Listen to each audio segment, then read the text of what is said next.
бледная. Сама родом я з Волновахи. Закончила Мар'їнське, там, де бої йдуть, Мар'їнське педагогічне училище. От. У младших класах работала. А потім і уроки піння вела. Співаю, кажуть, непогано, я не знаю.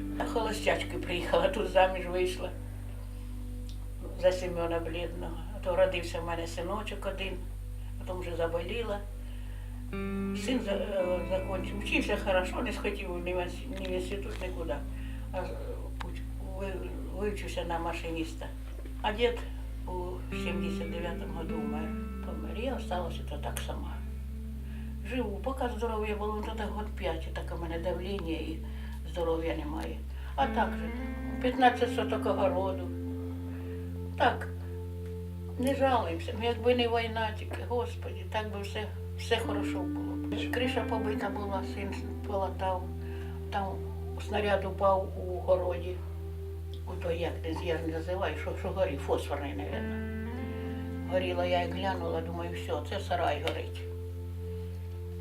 Вони купували уголь, мені ребята були знайомі з антрацита, привозили по 800 гривень тонна. 3 тонни мені хватало на зиму, от і до. Я малу, работала ж 38 років, пропрацювала вчителем, скільки я отримала. 1500 отримала, це ж добавили скільки разів. А то 1500 отримала. А що за 1500? Угля купиш, насобираєш, угля купиш, сидиш. А зараз нічого, стали допомагати нам, хорошо, дай Бог їм всім здоров'я. Говорять, що у Бахмуті, даже Артемовську раніше, продають уголь. 3000 тонн. Та за те, що привезуть. Та вкидати мені треба рублі чи гривень 150, що воно вийде. Спасибо вам велике, що оглянулись на нас. І всі люди раді, що це.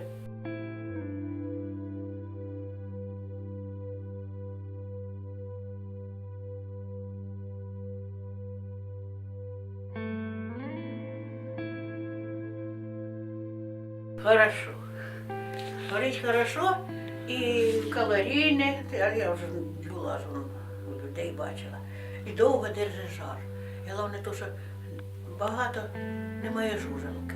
Ага. Згорає все і хорошо. Всім дякую, низько вкланяюсь за те, що допомагають нам, не забувають нас. Велике спасибі.